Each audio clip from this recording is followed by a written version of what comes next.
about 4 hours. I've done about 4 hours today doing a sort of personal history, which is recorded and so on, of my rather odd career. And so apart from the fact that I feel as if my voice might collapse, I don't particularly want to give a formal talk as a result of that. My whole life has been spent really talking to people, whether it's extramural classes or through the television. So I'd be much happier if you asked me things and I talk to you about whatever you ask. But perhaps before we do that, I should just tell you that what I've done today with this personal histories is really go through my career. And I think we started ridiculously early, didn't we? We went back to when I was about 11. It's hardly a career at that age, because we wanted to talk about my sort of school background and my family background. I come from a working class family, lived in a 2-up 2-down house on the edge of Birmingham. I was the first person in my family to go to school beyond the age of 14. So the idea of a grammar school, which I went to, and then the university was, might as well have been on another planet, as far as my relatives were concerned. And then, as I said in the interviews today, I don't think my school was particularly helpful to me in regard to archaeology. And I did geography with archaeology as a subsidiary subject at university. But the real breakthrough was that Philip Ratz, who some of you will know and some of you will know the name, died last year, had just moved into the history department at Birmingham, where I was, and it was his influence. In other words, it was nothing to do with the formal teaching or formal structure of the university that got me into the subject. And I suppose if there's one lesson for my career, it has been that you can't plan it, and there's a great danger in doing things properly, doing things as you should do.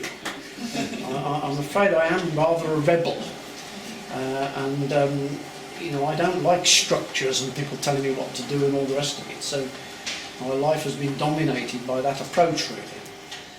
So I did an undergraduate degree. I was going to do a PhD, but it's quite well known that my notes were stolen at a T-Rex concert in Birmingham.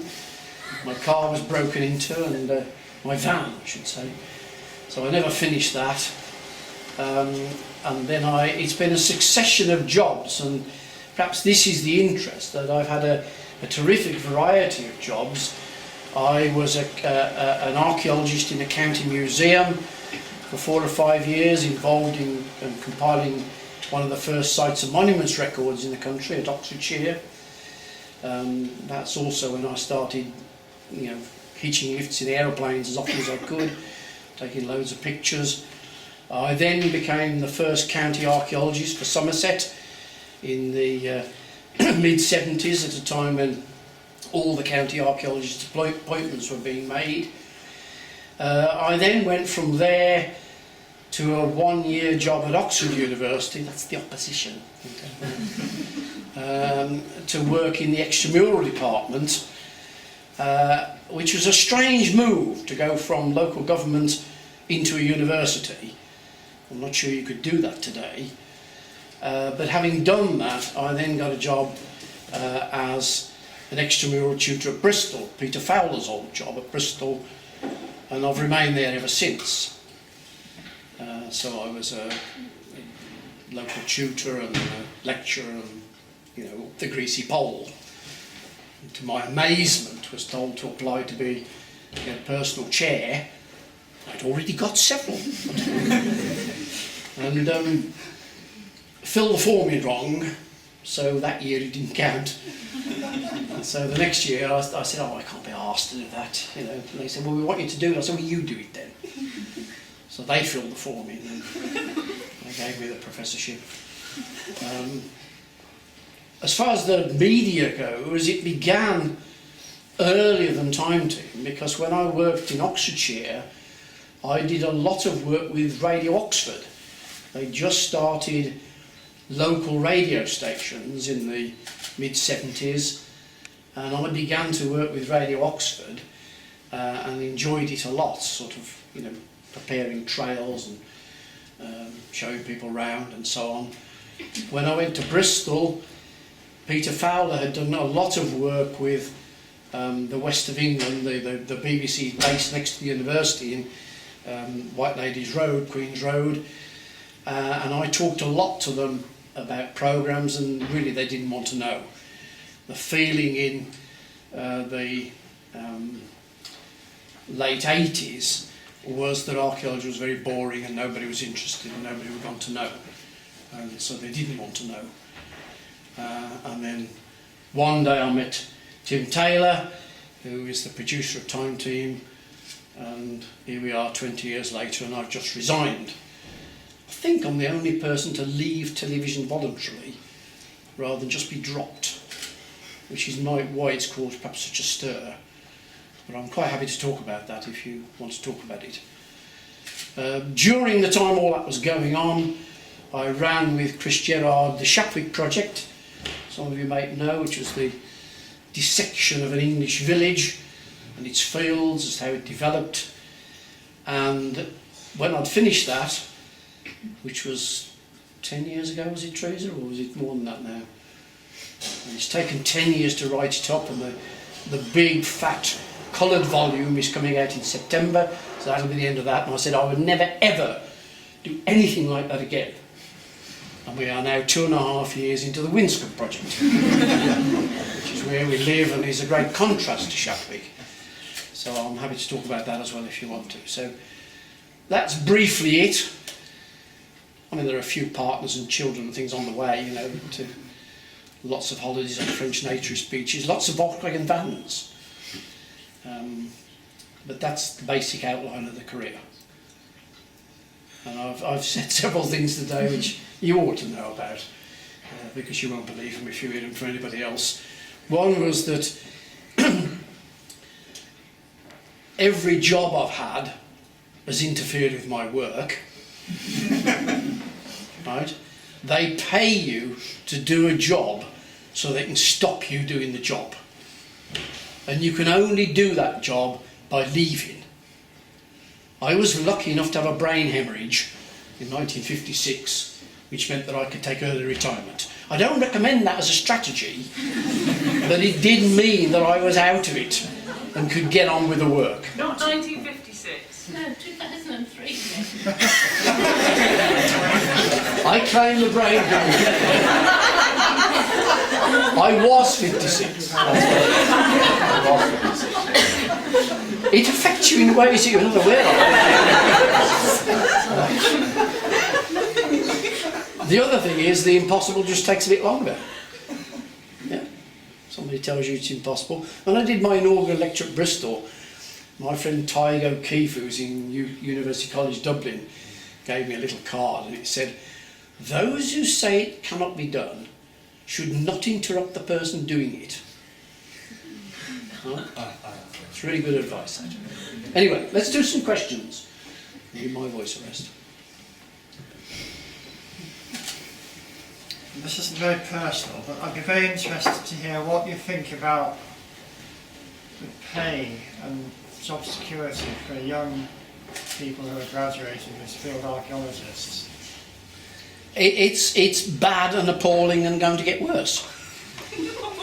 Now that the forces of darkness and evil are stalking the land again, and I say that as somebody who remembers the Thatcher years, and it makes me very angry, because what I've tried to do with 20 years of Time Team is create the conditions whereby the public thought that archaeology was a really good thing, and therefore it would be safer than it actually is. Because it isn't safe. There is no legislation saying there must be archaeologists. There's not even legislation saying there must be county museums or county record offices. It is all there by grace and favour. And until I mean, it'll never be as essential as health and education, but until it's seen as more essential, we are very vulnerable. And my idea was, because I'd been to Denmark, you see, and seen what the situation was in Denmark in the 70s, where the general public knew about archaeology, and the farmers knew about archaeology. There was a little magazine called Skalk, which was like Reader's Digest. And in a population of 5 million in Denmark, there were about 100,000 copies of this produced each issue, which is a bit like, in the English-speaking world, there being 20 million copies of current archaeology. Right? We're nowhere near that. And we need to be in that position before politicians or local councillors say we want to get rid of our museum or whatever, and there's an outcry. And we're not in that position because the archaeological profession has spent 20 years sniping at Time Team rather than building on the back of its popularity. And I say that with some feeling because there are some county archaeologists around the country who got it and used it. People like David Mason in Durham, people like Bob Croft in Somerset, who when we did a programme in their area, got the councillors along, got the press along, got the school children along, got the yaks along, and generally woofed it up as to how interesting and all the rest of it was.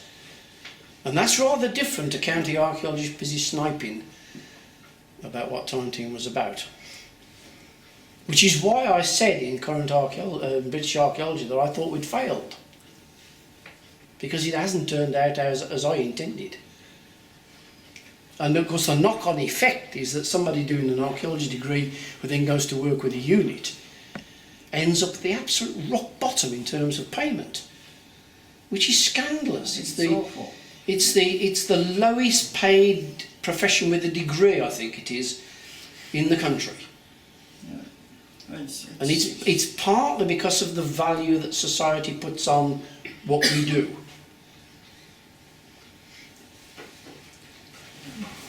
I was going to just sort of challenge you on it, whether you're thinking that Time Team is not well thought of. You sort of I know it's not.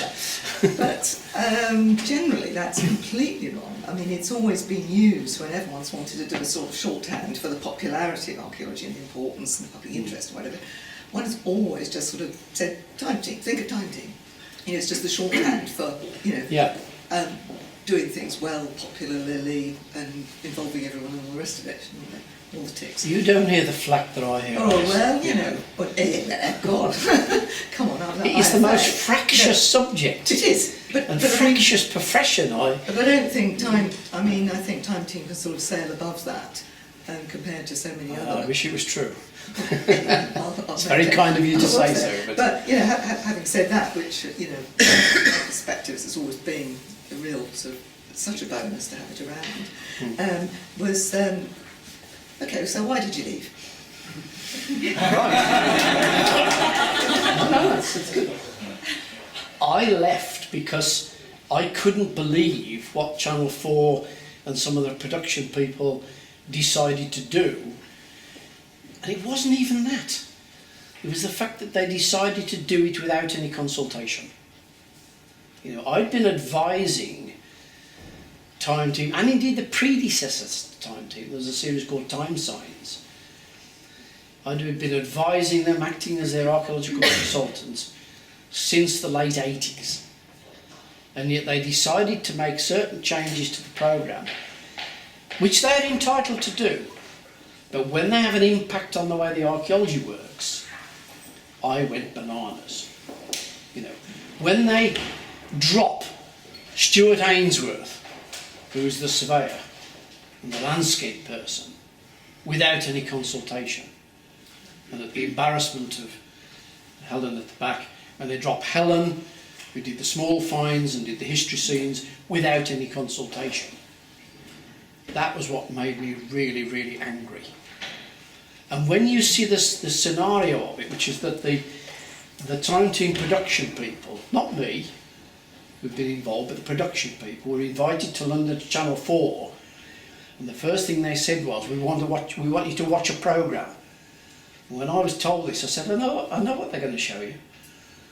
And whoever I was talking to said, well, go on. I said, they were going to show you Countryfile. And they said, how did you know that? I said, because within the people I know, Countryfile is the example of how to wreck a series. Right? Drop all the people that know what they're talking about, bring in a load of presenters, preferably young and pretty and female and all the rest of it, and drop all the content. And that's what they did. They showed the Time Team people a Countryfile episode and said, well, can't we do something like this? Let's have some new presenters. Let's drop all these people who know what they're talking about. But it was the fact they did it without any consultation. And the rows that ensued, particularly, I mean, there were rows between me and Tony, there were rows between me and the executive producer, Philip Clark, rows between me and Tim Taylor, the producer, was that they did not consult, and their decision had an impact on the archaeology. Because wherever it comes over, the people involved in that programme believe in the archaeology, and they want the archaeology done properly, and they want it to be shown to be done properly. And they will do anything, including not take enough money and, not complain, to keep that going. And it seemed to me to have reached a point where it needed a dramatic action. And I don't think they thought I'd leave. I said to Tim after 3 months, you thought I was joking. Because I think he thought that I would come back. But I don't do that. I'm pretty tough about these things. You cross me and you don't get any further. And he was on the phone yesterday saying, well, will you come back and do what? No. So that's basically it. So now you're out. Yeah. Julian Richards came round the weekend saying, well, why don't we do something together, Mick? Not without so many guarantees that they wouldn't be prepared to enter into it.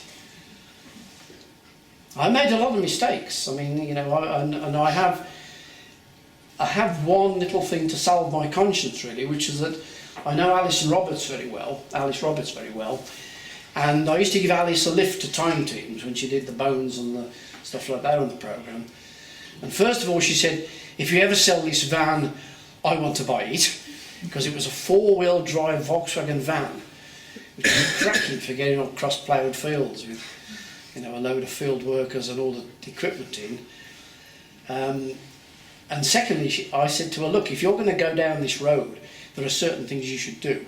And one of them is to get an agent, get a tough agent. And she spent 2 days going around London to find an agent.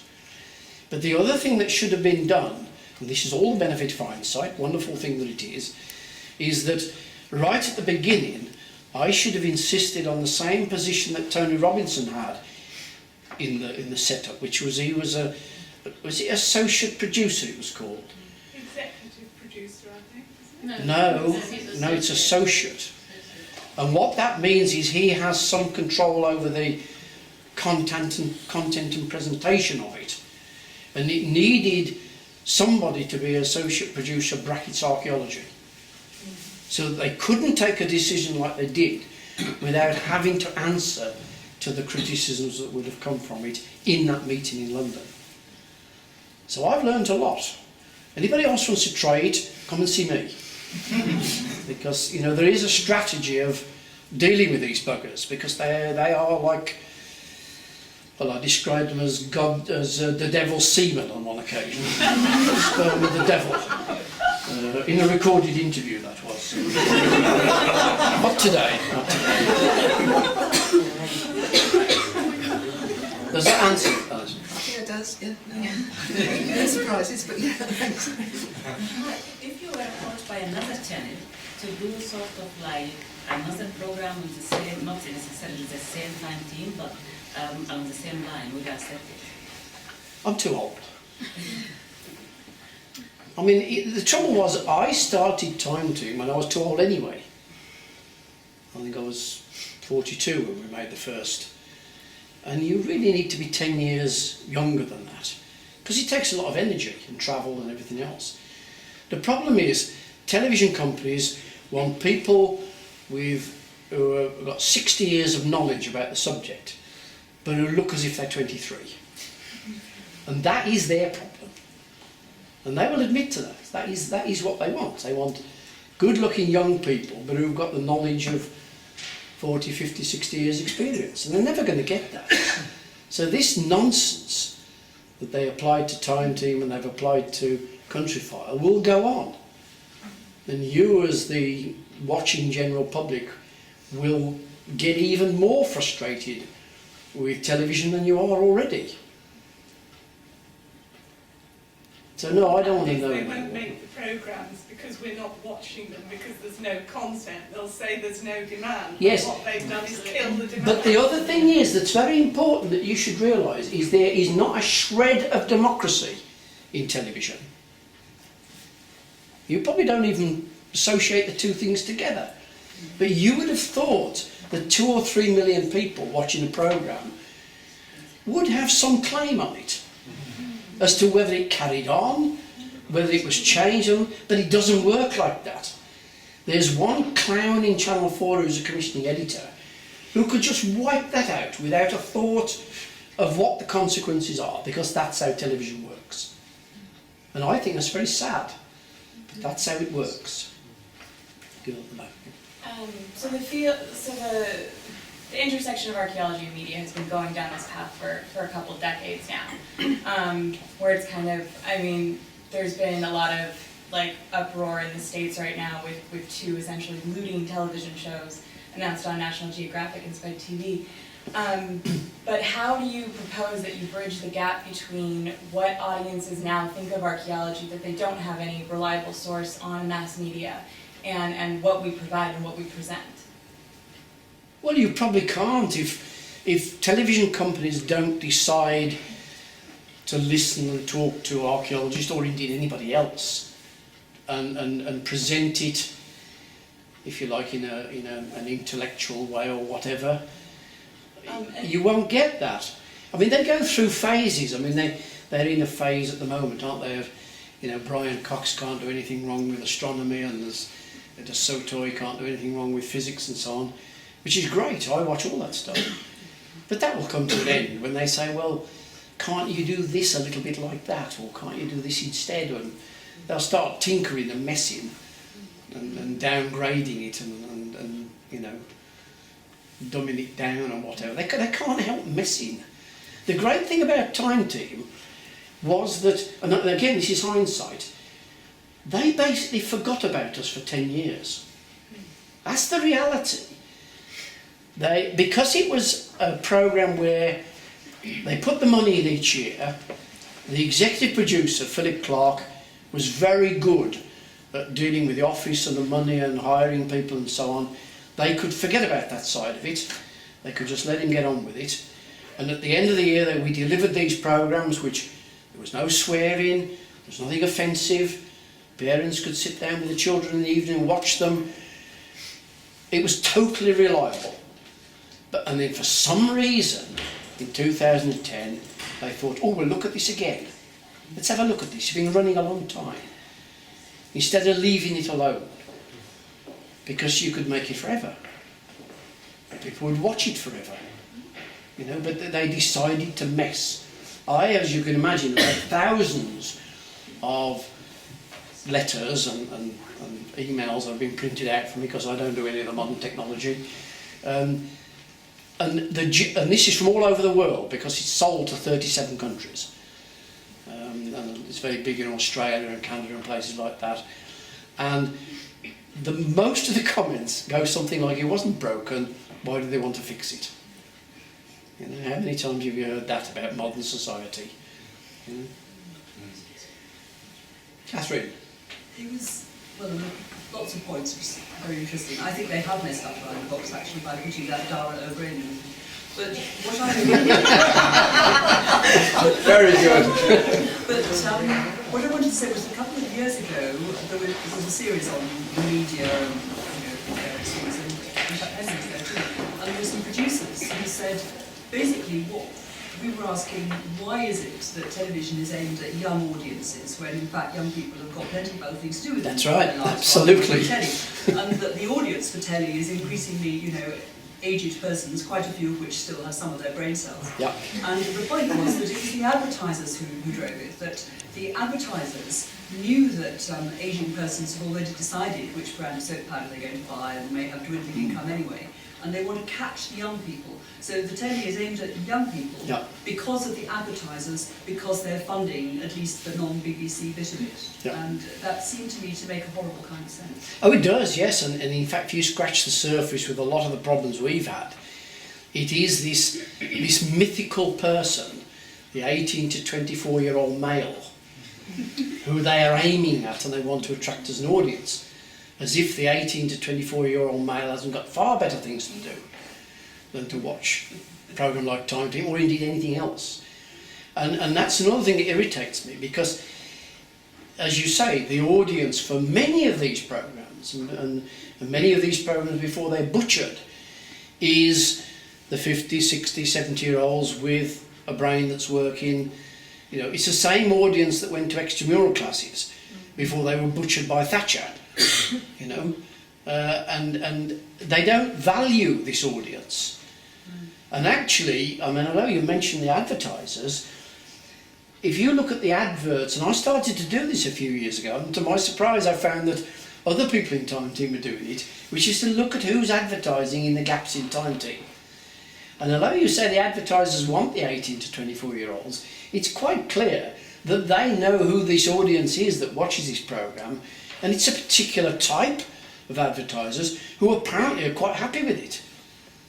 You know, they might not want to change their washing powder, but they, if they're insurance businesses or new cars coming up, they know where that audience is. And it's a very valuable audience in the economy, because it's the people who've paid off the mortgage, got rid of the kids, probably got a non-state pension coming in. God, they're the only people with any money. You know, they should be the people they're interested in. So it's madness to go down that road. Helen, go on. Time Team doesn't actually skew, as they call it. It doesn't skew as old as some things. At the end of Series 16, I think it was, we were given a piece of paper that showed how Time Team did against other programmes. Yeah. And David Starkey skews unbelievably old. You know, really. Well, he's such an old fascist, isn't he? He's not as old as you think. And You hear him on Question Time, and if there's a reactionary view about anything, Starkey comes out with it. What I really wanted to ask you about was this business. So that's the first time I understood why you said that Time Team had failed, and essentially, it's about educating the archaeologists, isn't it? Yes. Because I hadn't. Oh, yes. I always thought it was trying to educate the general public. No, Actually, no, it's no. not. And why is it that I mean, because I agree with you completely. Having worked in Norfolk, particularly, which is a very anti-Time Team county, Yes. I know exactly what it's like. Archaeologists say, "Oh, I don't like that Tony Robinson," and I think, well, you've never met that Tony Robinson. How do you know you don't like him, for a start? And secondly, that's not the point. The point is that here we've got 2-3 million people sitting down and investing an hour of their time in archaeology, and those are people that we need to catch. We can't afford to lose a programme like No. Time Team, and that's what the people who don't cooperate with Time Team, archaeologists who don't understand, who don't get it, that's what they don't understand. Now, we do seem to be, despite 20 years of Time Team and all these public archaeology courses and so on and so forth in universities, we do still seem to be a relatively inward-looking discipline which looks at what we are interested in. So Absolutely. I'm afraid I do the Anglo-Saxons because I've always thought, well, I'm English and that's where I come from. You know? and I'm as guilty of it as the next person. But why is it that we can't seem to find a way of going out and showing people, like in Denmark, is there anything we can do to do that more effectively? Do we need to start with undergraduates? Do we need to teach them that it's nothing to do with what you're interested in? It's trying to get people outside to pay for it, and you'll only get them to pay for it if you enthuse them. Yeah.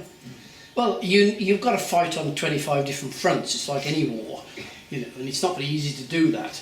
There aren't that many of us. If we all concentrate, we might do it. If we're fighting each other, we'll never do it.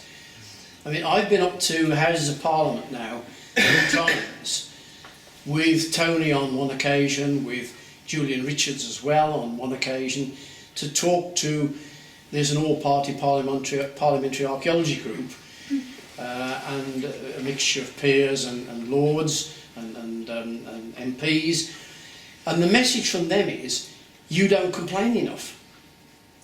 The bird people, the wildlife people, they complain all the time.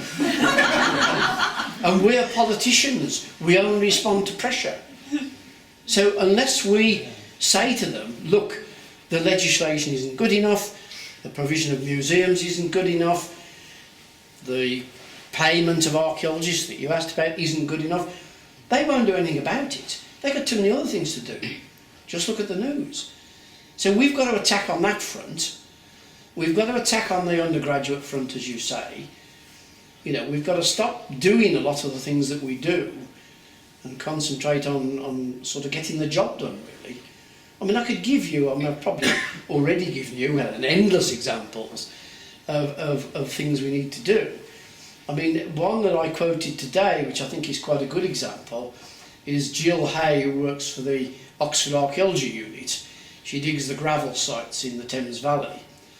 And she said, I knew you were getting somewhere with Time Team. She said, when I had one of my meetings with a gravel company owners, and she said, I dreaded these meetings because these are a bunch of really chauvinistic, usually big fat blokes smoking and swearing. And she dreaded going to see them about doing the next batch of gravel.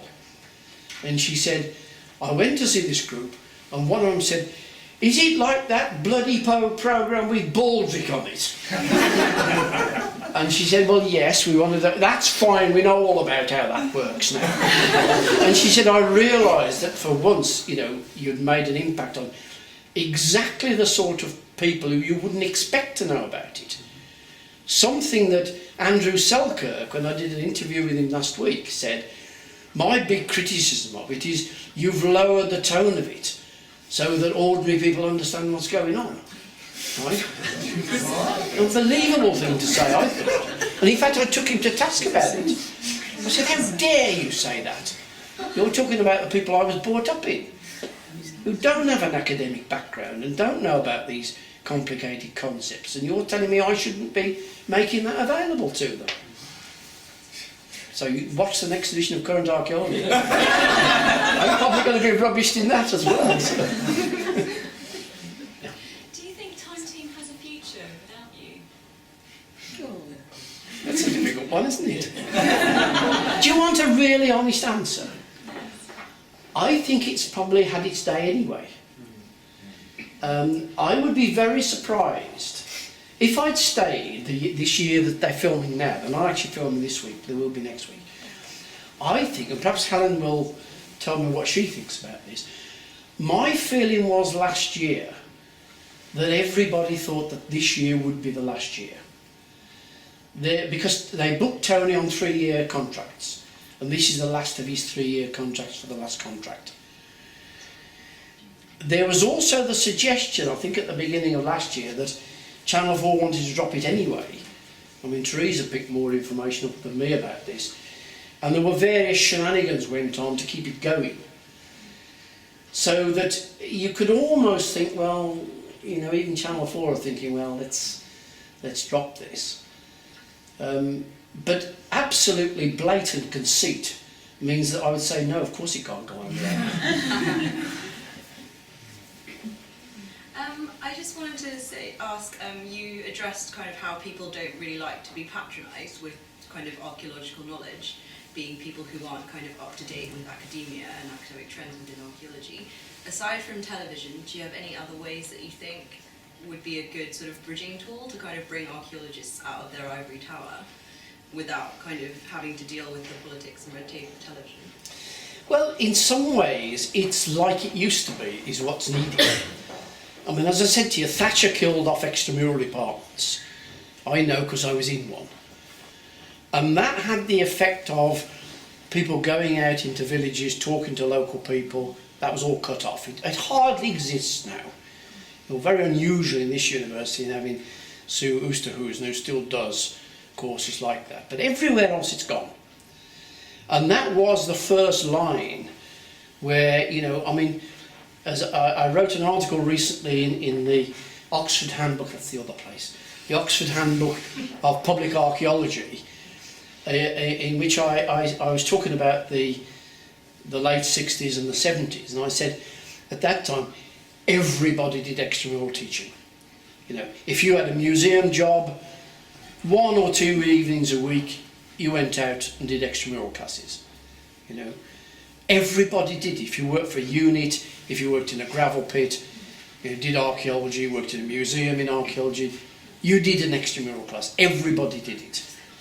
When I bought my first house, I did 4 a week for 2 terms. I had no bloody idea what I was doing. You know, I had a Morris 1000 Traveller with boxes of slides in the back, and I was teaching at Abingdon, Wallingford, Whitney, Woodstock, Chipping Norton, Banbury, and I couldn't remember what I'd done the night before and where I'd done it. But, you know, that's what people did. It was the normal thing to do, and none of that happens now. I used to start it with postgrads. As soon as somebody started an MA or a PhD, you started them on an extramural class, because they didn't know what they didn't know until they talked about it. And then there was panic. Right? But it was very good for them to have to explain their ideas to the general public. And the great thing about talking in a village hall is there's some awkward bugger on the back who's going to ask you awkward questions and put you on the spot. Start by lecturing to the Women's Institutes. It's good practice and you get some very sharp... I've done that as well. I know I've done, you know, I've done all these things, and all archaeologists should be doing these things. Yeah, how many postgraduates have we got in the room who have done any extramural, you know, WAA courses or anything like that? Yeah. It was something standard 20 years ago when I was doing my PhD, but I don't think it is now. Partly because there isn't a place to go to pay you. The structure's been dismantled and chucked away. There's lots more voluntary work with young children though that goes on. I mean, we've got Heifer here and there are... Yes, I mean there's the yaks, you know, I mean I have this lying, you see this? Should have All Farts Archaeology Club. But these are my friends in Worcestershire, which is where I come from. Who I see probably once a year, something like that. They're a great little group, do serious field work, serious building recording and so on. But that isn't all that's needed. For sure. There's more of that needed, and if people aren't doing extramural classes, they should be attached to their Young Archaeologists Club and helping them. You know, there's all of this is an investment for the future that isn't going on. And how do you think we can get that wave started again?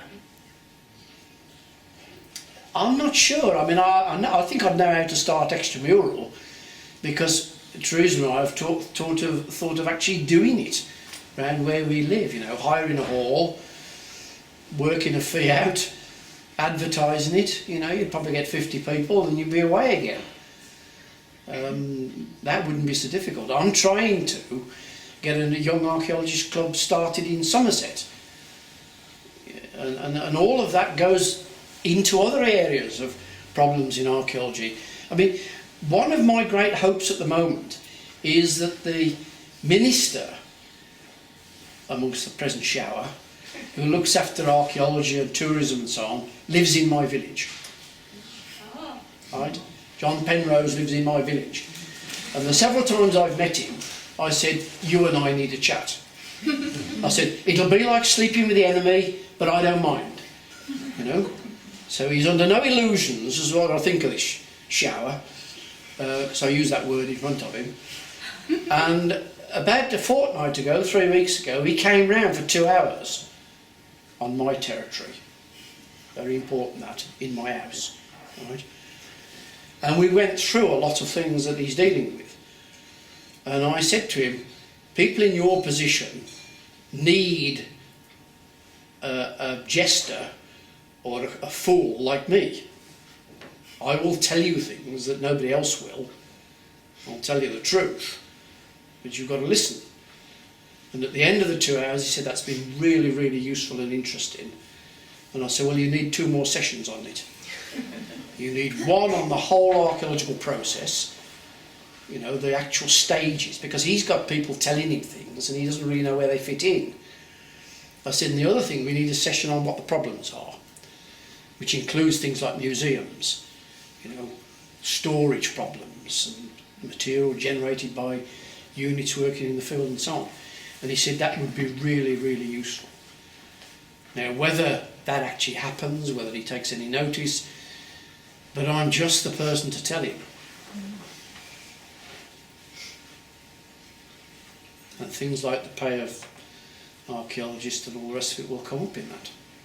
I think it's absolutely awful. Scandalous. It's just, it astonishes me that people stick with it. Well, don't get me going on that, so I shall mention the bankers. And then we shall be really be away. I was going to say, we're missing a really fundamental age group here, because by the time I'd chosen that I wanted to do archaeology at university, I was past the age of joining like young archaeology clubs. And to do any kind of practical experience, so getting these people asking you for ludicrous amounts of money to teach you how to dig. So it would be really good if there was just something for that kind of awkward mid-period before you can get to uni, but when you're too old to do kind of like young archaeology. Yeah, but that's because there are really bad things wrong with universities at the moment. I mean, Teresa and I run a little project in Winscombe that I've mentioned, in Somerset, and we dig test pits, right? And we've got people coming from universities and coming to us who are going to university because those universities don't do a practical project. They have no idea how to do context sheets, they've never done any digging, they don't know what pottery looks like, and all the rest of it. That is scandalous, because we're a very small outfit. You know, there's something wrong. I mean, most of the people I know in universities don't do projects. They're all writing 3 boring papers for the RAE that 3 other people will read to get their universities enough money from the government. And that's a really, really big problem which we have to sort out. Catherine. Mick, you're exaggerating slightly. I mean, of course I am. You wouldn't remember if I didn't exaggerate. I mean, our own second years have been sloshing around in the mud this afternoon, and probably some of them in this room. But years ago, when there was one of these exciting things called benchmarking, something or another, all the archaeology degree courses were supposed to be all assessed and comparable. And it was, this was 15 years ago, and it was sort of stuck in there that one of the essential things for all archaeology university degree courses was that they had practical training, and that was meant to be in there. So you can always refer to that. But of course, like everything else, as you very well know, universities have got cut. And so the kind of thing that gets cut is indeed practical training. So what's it all about with a subject like this if we don't do practical things? I don't know. I think I agree with you on that one. Well, I don't think it's just us, because I gather the Socialist Workers' Party is having the same problem. I think that basically everybody is. People ask... You have to, Helen, you have to explain, because there are quite a lot of minds that are boggled over that statement, right? There used to be the days when there'd always be somebody selling the Socialist Worker, and there'd always be meetings, there'd always be demos, etc., etc., etc. People were members of political parties, people were members of archaeological societies. When I was looking for you, Mick, when I was 18 and I left school, and I was in exactly that position, I couldn't get into university because I had rubbish A-levels, I needed some experience, I needed to show that I wanted to be an archaeologist. I tried joining the Bristol and Avon Archaeological Research Group, I think it was called. I went to one lecture by Leslie Grinsell, who was very bad idea. I realised that everybody else in the room was over 60 and I was 18. No, probably over 90 there. Yeah, but things actually haven't changed. People are still rather old in archaeological societies, but they're dying off. So there's occasionally places like the field group, the Cambridge Archaeology Field Group that's dynamic and does field work, but you don't necessarily know about it and you don't think to join. Now, but you're highlighting another problem there, Helen, which I'm onto in Somerset. I wrote a manifesto, is the best way to describe it, for the Somerset Archaeological Society, right? Because I'm concerned about county societies as well, mainly because I want them to keep publishing my stuff. That's a very ulterior motive in it. And I said to them, I wrote this document and they had a meeting and I said, look, I've got 10 or 12 regular people work with us digging test pits. I ought to be able to say to them, you should be a member of the Somerset Archaeological Society because of A, B and C. And if you join it, you'll get out of it X, Y and Z. I said, I can't say that. Because they don't do the practical projects, the workshops on flint or pottery or whatever. They don't do a variety of publications, one of which is, let's say, a current archaeology of Somerset archaeology, like Yorkshire does, Durham does, and one or two other counties do. They're not looking at who might want to join at various levels and various degrees of intensity and laying that on. And they don't have a young archaeologist club. So they're not picking up people, somebody said about the age problem, but up to 16 they're not taking that interest up. So I know that's a problem, and it was a problem, and it's a worse problem than it is now, but it's another thing we've got to sort out. But I think it's a deeper structural thing because people aren't joining anything. And I don't know how we can combat this. People aren't members of the CBA so much anymore, Rescue's nearly dead. And we sit here saying, how can we do it? Well, one way might be to join Rescue and actually start agitating. It's easier to join an organisation that already exists than to start up a new one. But nobody wants to do that. And it's a kind of apathy and inertia that I don't really understand. I understand it in me because I'm old and I'm tired. No, you're not. When you're 25, when you're 35, you're not old and tired. You haven't got too many children. You haven't got to cook 3 dinners every night. And I don't understand what's happened. The reason I bring up Socialist Workers' Party is because I read a fantastic book by Mark Steele, which said exactly this. He doesn't understand what's happened either, and if a big brain like Mark Steele doesn't understand it, what can we do? Well, it is that business that students don't revolt anymore. You know, and I mean, somebody said, didn't they, it's a really bad thing for democracy if students don't get out on the streets regularly, and they don't. Mike, our father Helen and I chair the Cambridge Archaeology field group for my sins and have done for 30 years.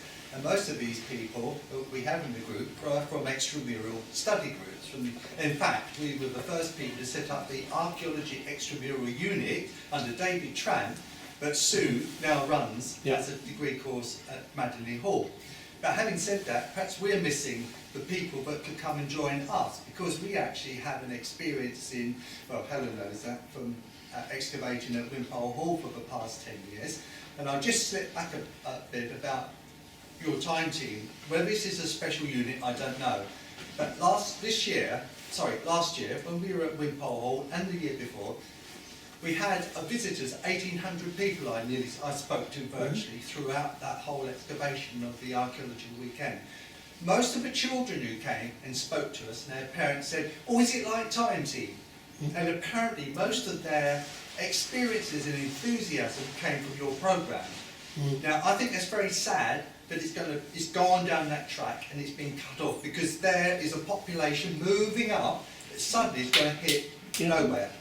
That's another reason I said it had failed, because it needs that continuity. So it suddenly needs to go on, to take it on, or to fill in its place. But perhaps, you know, here I could say, if anybody wants to come and join us, we're virtually an amateur group in inverted commas, but there's a lot of... You shouldn't use that word. No, but a lot of people either do things competently or incompetently. Well, we do. Yeah, I feel we're very successful in what we do, and I think Helen perhaps would agree with that. And most of them, we're supported very much.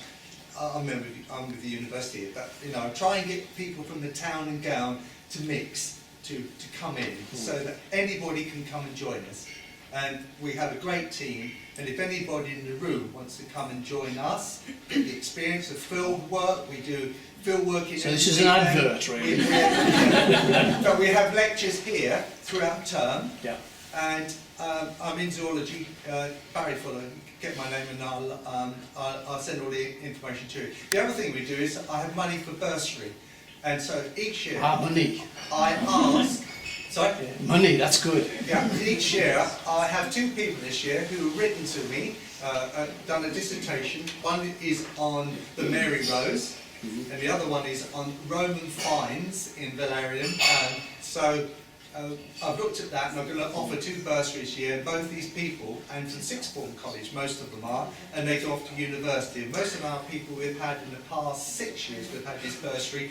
12 people have come to join us and gone off to university through the bursary, which has helped them on the way. So if anybody is interested, please contact me and come and join us, even if it's for your second year or third year. You'll get great experience. People, you can go to all sorts of things and we get all sorts of lectures. But just to say that it was from the extramural side that she'll be talking about, which is now flat, but it still happens in Cambridge. It does in Cambridge. They're very solid. There's an archaeologist Yes. in the Oxford department, Yeah. you see, but it's dead everywhere else. Yes. I mean, I ran the second biggest programme in the country when I was at Bristol.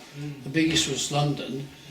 Trevor Rowley me and Trevor Rowley vied really for, and you know, I ran 75 courses a year, day schools and conferences and all the rest of it, and it's all gone. Yeah, but I And think not your only work- that, Yeah, I started a part-time archaeology degree, right. and I just heard last week that Bristol's going to scrap that. So you wonder why I think there's no legacy, you know. Yes. Half my life has been spent doing things which are now being rubbished. But there are still degree courses here that you can go on. Yeah, but to. I'm talking about adults in Yeah, adults it is doing adults through Sue's. part. Well, Sue's yeah, but you see, department. Oxford and Cambridge are different. Yes, I They're the exception. Everywhere else isn't doing this anymore. No, I know that. Yeah, so, well, thank you for what has been done, because, you know, it has encouraged a lot of younger people. Yeah, but it's to very come to impressive. us. Thank you. Any other points, or is it pub time? Yeah. I just want to make a direct question about politics. Does it actually matter what political party, as in Labour were in power for over a decade, now we have this supposed coalition, before it we had a direct Conservative government for goodness knows how long. Does it actually matter what party is in charge? Or is this much more of a sort of civil service thing that is leading to the aforementioned problems? I don't know whether it's a civil service thing, but no, it doesn't matter who's in charge. Which is why I say I don't mind sleeping with the enemy. You know, if he gets it done and he gets it sorted, and I get on well with Penrose, and I can't help feeling that he's sympathetic to the ideas. Whether he can translate that into any practical action or legislation or anything else remains to be seen, but I can work with him. And I really don't mind working with him, you know. I pull his leg all the time about one thing or another.